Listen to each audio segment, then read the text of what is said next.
Hey everybody, it's Walt from Firearms.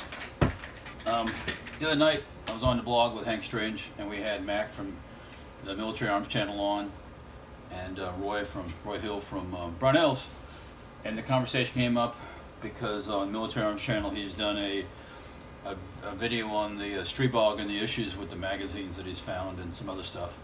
So I have an A3. I have all versions of the non-reciprocating bolt, the reciprocating bolt, and then the A3, the latest one, the delayed roller lock. But I haven't shot it a whole lot.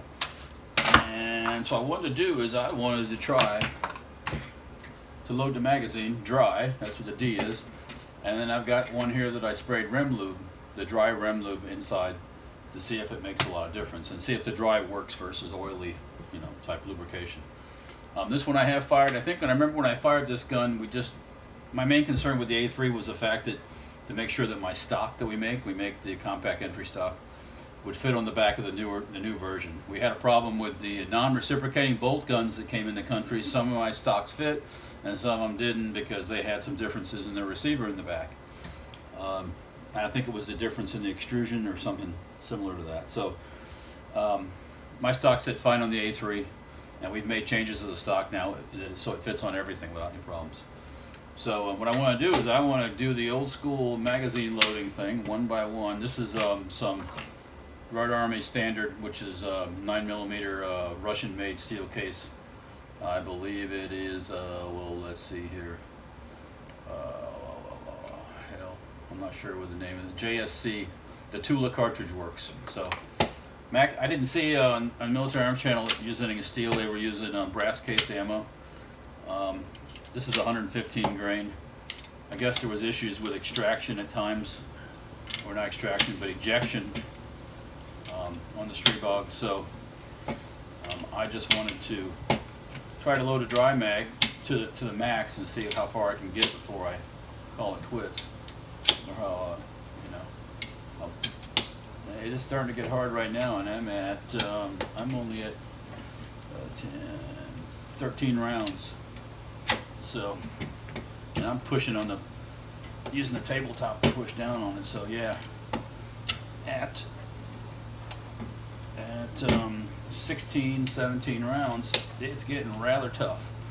So I can see what he was saying about it, where it'd be kind of difficult to get it going. And then I'm seeing this, like they were saying, just a lethargic kind of.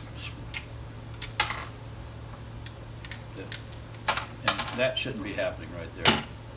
Even when you bag the mag, you'd think it would catch up, but then it just gets worse. So, yeah, that's uncool. So I get it. I was not necessarily doubting it, but I just had to do it for myself.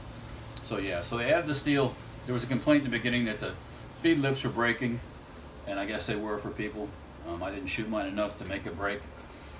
So they went to the steel feed lips, but then there's issues with the follower dragging inside the mag body. So let's try Remington Dry Lubed mag and see if it's any difference. So I mean, I only got to about 17 rounds where the magazine said "F you, I'm not taking any more."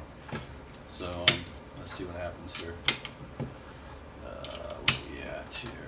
Yeah, that was 5, 10, 15. It was 18 rounds before I stopped. Get to that 18 point and see how if it makes a whole lot of difference and how it acts with the Remington Dry Lube. Now this is not an endorsement of Remington Dry Lube. I just happen to have, that's what I happen to have, and I wanted to try the dry versus lubing it down with oil. I'm past the 18, still going. It's still stiff though. I mean, it's a tough load. I don't know if Grand Power has a mag loader over on the other side. When I say on the other side, in Europe, but if they don't, they sure the hell could use one. I don't know. So it is going in still. It is going in tough. I've got pretty strong hands because I've worked with my hands all day. So, but yeah, I'm not gonna kill myself to try to get all these rounds in here. All right, so what do we got? 5, 10, 15, 20, 25, 28 rounds right now, and it's pretty damn tough, so, okay.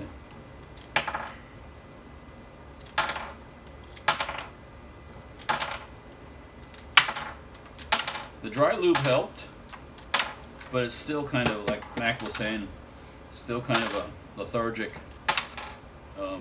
feed, which, you know,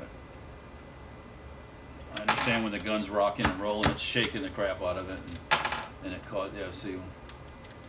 So, yeah, there's definitely some issues in that respect.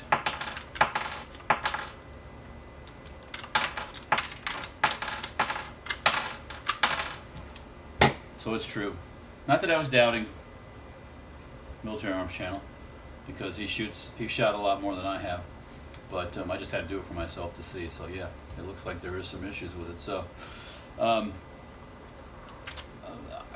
hope they get it worked out. Either that, or somebody comes up with a steel magazine, or like Mac was saying, a curved mag. But yeah, there's definitely some follower issues, or a different follower. Maybe it is the follower itself. I'm not sure. I mean, when you look down in the magazine, it looks really, the molding looks really clean and slick, but it's just a combination of the rounds and the binding and the number of rounds. And I guess, you know, maybe the magazine needs to be a bit longer. Don't know. But anyhow, so yeah, it is true. So just want to try it. Take it easy, guys.